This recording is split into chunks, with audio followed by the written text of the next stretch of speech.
Good morning all of you. फिर से आपका स्वागत है यूट्यूब चैनल में।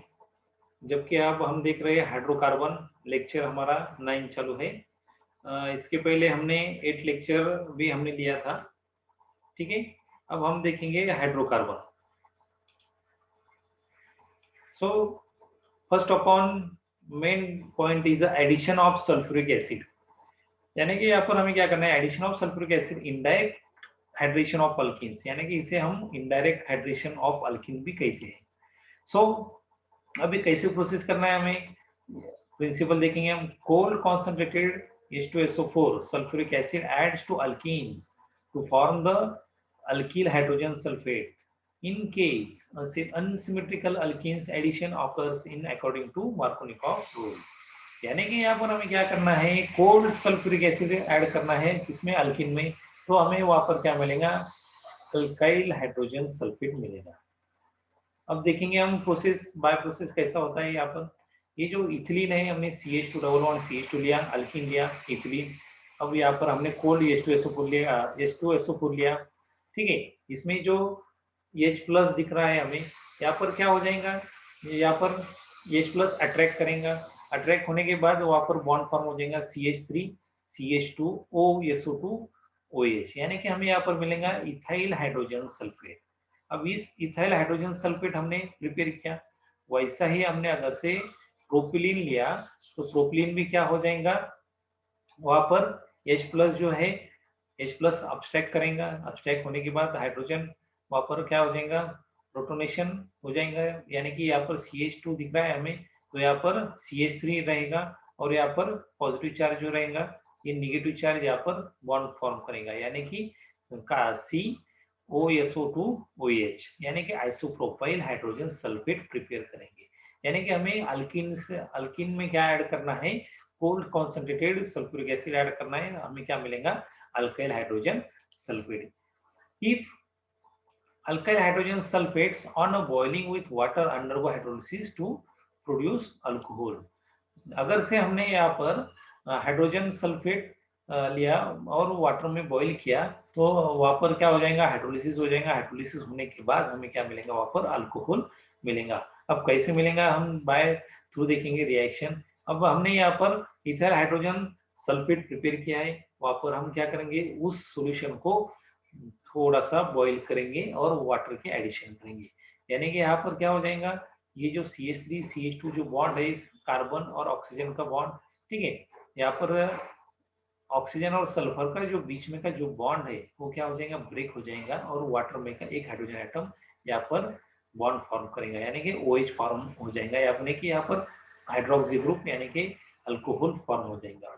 और फिर से क्या हो जाएगा, यहाँ पर जो OH बचा है, OH और यहाँ पर SO2 OH जो है, वहां पर क्या हो जाएगा, फिर H2SO4 अगेन वहां पर प्रिपेयर हो जाएगा। सेम है, अगर से मैंने आइसोप्रोपाइल हाइड्रोजन सल्फेट को लिया और उस सॉल्यूशन को मैंने वाटर में ऐड किया और उस सॉल्यूशन को मैंने क्या किया, वहां पर बॉईल किया, तो मुझे मिलेगा प्रोपेन टू ओल, यानी कि 2 हाइड्रोक्सी प्रोपेनॉल वहां पर मिलेगा। सो इसी तरीके से हमें ये समझ में आता है, this overall two step conversion of alkenes first into alkyl hydrogen sulphates followed by hydrolysis with boiling water to form alcohol is called as indirect hydration of alcohols। यानी कि इससे ही इस स्टेप को हम जो फॉलो कर रहे हैं, सेकंड स्टेप को, दो स्टेप हो रहे हैं वहां पर। सबसे पहले एक ethyl hydrogen phosphate sulphate prepare कर रहे हैं और उस सॉल्यूशन को हम क्या कर रहे हैं, बॉईल कर रहे हैं विथ वाटर के साथ। तो वहां पर हमें क्या मिल रहा है, वो सीधा सीधा अल्कोहल मिल रहा है, यानी कि इसे हम इनडायरेक्ट हाइड्रेशन ऑफ अल्कोहल भी कह सकते हैं। बाद में देखेंगे हम addition of water, direct hydration of alkenes. पहले हमने इनडायरेक्ट देखा था, अब डायरेक्ट देखेंगे। So in which reactive alkenes add water in presence of mineral acids to form alcohols, the addition occurs in accordance with Markovnikov rule. सो हम देखेंगे example. अब यहाँ पर मैंने क्या लिया, 2 मिथाइल प्रोपीन लिया और वहां पर वाटर की एडिशन की और एसिड कैटलाइज यानी कि एसिडिफिकेशन मिनरल एसिड लिया और उसकी एडिशन कैसे होगी, मार्कोनिकॉफ रूल से हो जाएंगी। यानी कि हमें यहाँ पर सेकंड जो मिडल कार्बन एटम है, ओके, जो पॉजिटिव पार्शियल पॉजिटिव चार्ज बता रहा है पॉजिटिव, वहां पर हाइड्रोक्सी यानी कि OH की एडिशन हो जाएगी। यानी कि मार्कोनिकोव रूल क्या कहता है, ऐसा जो कार्बन एटम उसके पास कम हाइड्रोजन एटम प्रेजेंट है, वहां पर क्या हो जाएगा, वहां पर निगेटिव चार्ज ऑफ रिएजन वहां पर जाके बॉन्ड बनाएगा। यानी कि जो OH है ये निगेटिव पार्ट यहाँ पर जाएगा, कहाँ पर, ये पार्शियल पॉजिटिव चार्ज बता रहा है वहां पर। यानी कि हमें क्या मिलेगा, 2 मिथाइल प्रोपेन 2 गोल मिलेगा। बाद में हम देखेंगे ओजोनोलिसिस ऑफ अल्कीन्स।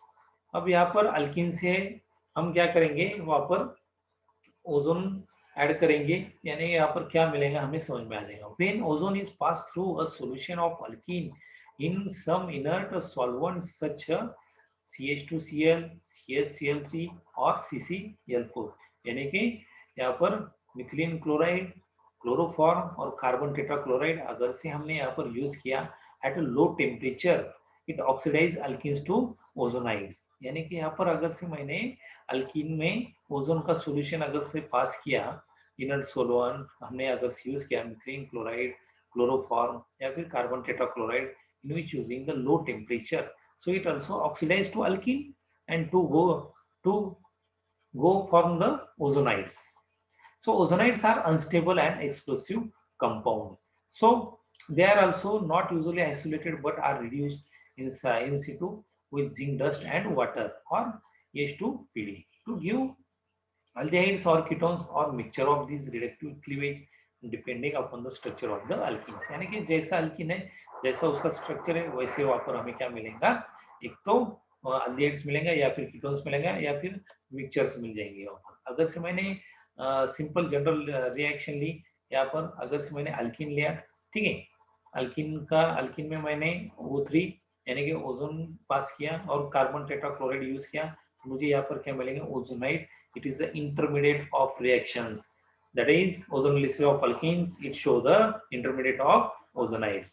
So इसे हमें क्या करना है, फिर इसे वाटर मॉलिक्यूल और जिंक डस्ट यहाँ पर ऐड करना है। यानी कि यहाँ पर कार्बन ऑक्सीजन का और ऑक्सीजन ऑक्सीजन का बॉन्ड ब्रेक हो जाएगा।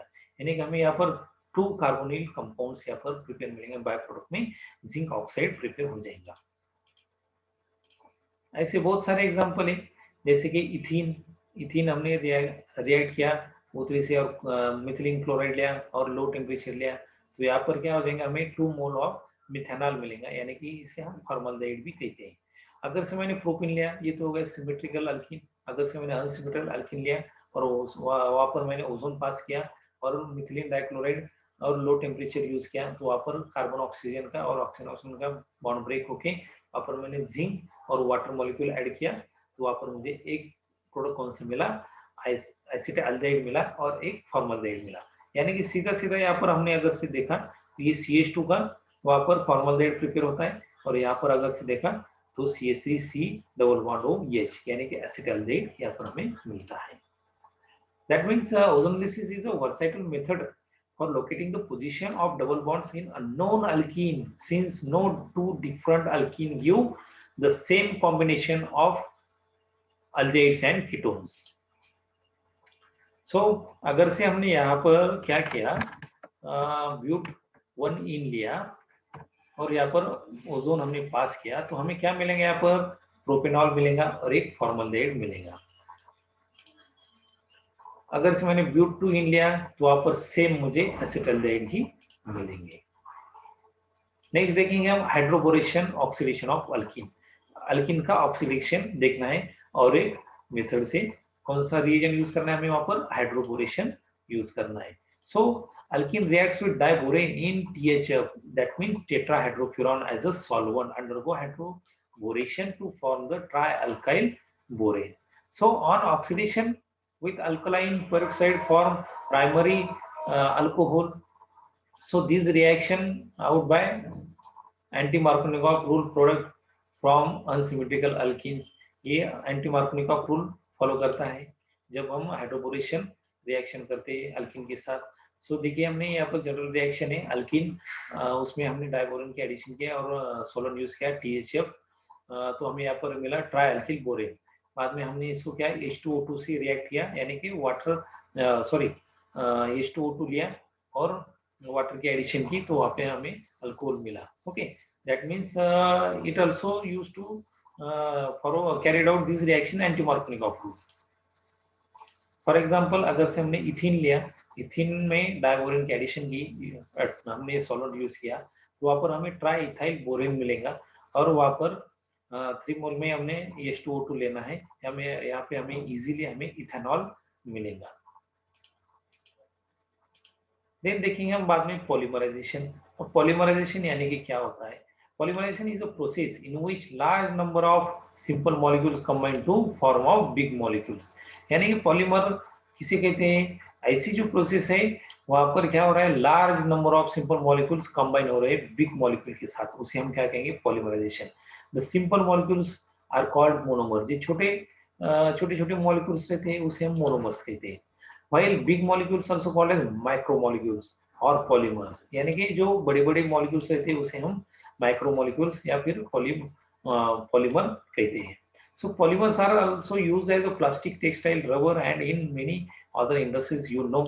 So for example, when ethene is heated with 473 Kelvin under pressure of 1500 atmosphere and presence of trace of oxygen, it undergoes polymerization to form polythene। यानी कि हमने अगर से इथीन लिया, इथीन के साथ हमने ट्रेस किया ऑक्सीजन को, और 473 केल्विन टेम्परेचर यूज किया और प्रेशर यूज किया 1500, तो हमें यहाँ पे क्या मिलेगा? पॉलीथीन मिलेगा। यानी कि प्रोसेस भी आपको समझ में आ रही होगी। यहाँ पर पॉलीथीन कैसा प्रिपेयर करना है, हमने इथीन से हम प्रिपेयर कर सकते हैं। बाद में देखेंगे हम hydroxylation reaction with alkaline dilute cold KMnO4 potassium permanganate.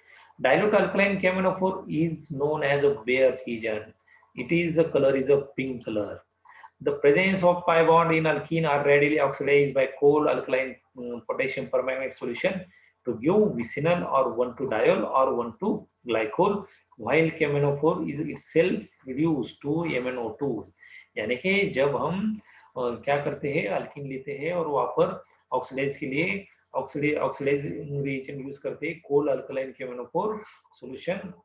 वहाँ पर हमें एक तो विसिनल या फिर 1,2-डायोल या फिर 1,2-ग्लाइकोल मिलता है, और उसके साथ ही KMnO4 खुद के साथ ही रिड्यूस होता है to the MnO2 manganese dioxide. The reaction is called hydroxylation due to in process two hydroxyl groups are added across the double bond। For example देखिए, सबसे पहले क्या होता है, पोटेशियम परमैंगनेट और वाटर की रिएक्शन होती है, वहाँ पर 2 मोल ऑफ पोटेशियम हाइड्रोक्साइड और 2 मोल ऑफ MnO2 मिलता है, और नेसिन ऑक्सीजन मिलते हैं हमें 3। यानी कि यहाँ पर इथिन हमने लिया और वहाँ पर हमें H2O और ऑक्सीजन मिलेगा, नेसिन ऑक्सीजन, और वहाँ पर टेम्परेचर यूज करना है। सीधा सीधा वहाँ पर एक ये डबल बॉन्ड ब्रेक हो जाएगा, सिंगल बॉन्ड में कन्वर्जन हो जाएगा, और एक कार्बन आइटम को एक हाइड्रोक्सी ग्रुप और सेकंड कार्बन आइटम को हाइड्रोक्सी ग्रुप यानी कि OH ग्रुप अटैच वहाँ पर हो जाएंगे। यानी कि हम वहाँ पर क्या प्रिपेयर करेंगे, इथिन से इथिलीन ग्लाइकोल या फिर इथेन 1,2-डायोल हम प्रिपेयर कर सकते हैं। और एक एग्जांपल है, देखो प्रोपिन है, प्रोपिन का ऑक्सीडेशन करना है हमें, वहाँ पर KMnO4 हमने ऑक्सीडाइजिंग रीजन लिया, तो सीधा सीधा यहाँ पर क्या हो गया, एक डबल बॉन्ड ब्रेक हो गया और यहाँ पर OH की एडिशन हो गई, यानी कि वहाँ पर ऑक्सीडेशन हुआ। During this reaction pink color of the KMnO4 solution is discharged and brown precipitate of manganese dioxide is obtained। यानी कि यहाँ पर जब ये रिएक्शन होती है, पिंक कलर जो KMnO4 सॉल्यूशन का होता है, वहाँ पर क्या होता है, जब हमने ऐड किया प्रोपिन में, वहाँ पर तुरंत ही डिस्चार्ज होता है और ब्राउन प्रेसिपिटेट वहाँ पर प्रिपेयर होती है मैग्नीज डाइऑक्साइड की। The reaction is therefore used as a test of unsaturation। यानी कि अनसेचुरेशन के लिए भी ये रिएक्शन बहुत ही महत्वपूर्ण है। बाद में हम देखेंगे रिएक्शन विद एसिडिक KMnO4। पहले हमने देखा डाइल्यूट, अब देखेंगे acidic KMnO4। So when an alkene is heated with acidic KMnO4 solution, cleavage of carbon-carbon double bonds occurs, leading to formation of carboxylic acid, ketones, and carbon dioxide depend upon nature of alkene। So terminal alkenes, one of the product always methanoic acid या फिर उसे हम formic acid भी कहते हैं। For example बहुत सारे example है उसके, तो सबसे पहले हम इथिन का देखेंगे। इथिन का देखिए, पहले ही दिखा दिया हमने क्या यहाँ पर ब्रेक होने वाला है इथिन का। और बाद में यहाँ पर हमने क्या किया, एसिडिक केमिनोफोर लिया और टेम्परेचर यूज किया, हमें यहाँ पर 2 मोल ऑफ मिथेनोइक एसिड मिला, CH2 C double bond OH। अगर सिर्फ प्रोपीन लिया है तो वहाँ पर हमें एक एसिटिक एसिड मिलेगा और एक फॉर्मिक एसिड मिलेगा। अगर सी से ऑक्सीडेशन करते हैं हम तो हमें कार्बन डाइऑक्साइड और वाटर मॉलिक्यूल भी मिलेगा। 2 मिथाइल प्रोपीन अगर से लिया हमने तो वहाँ पर एक एसीटोन मिलेगा, यानी कि एक कीटोन मिलेगा और एक एसिड मिलेगा।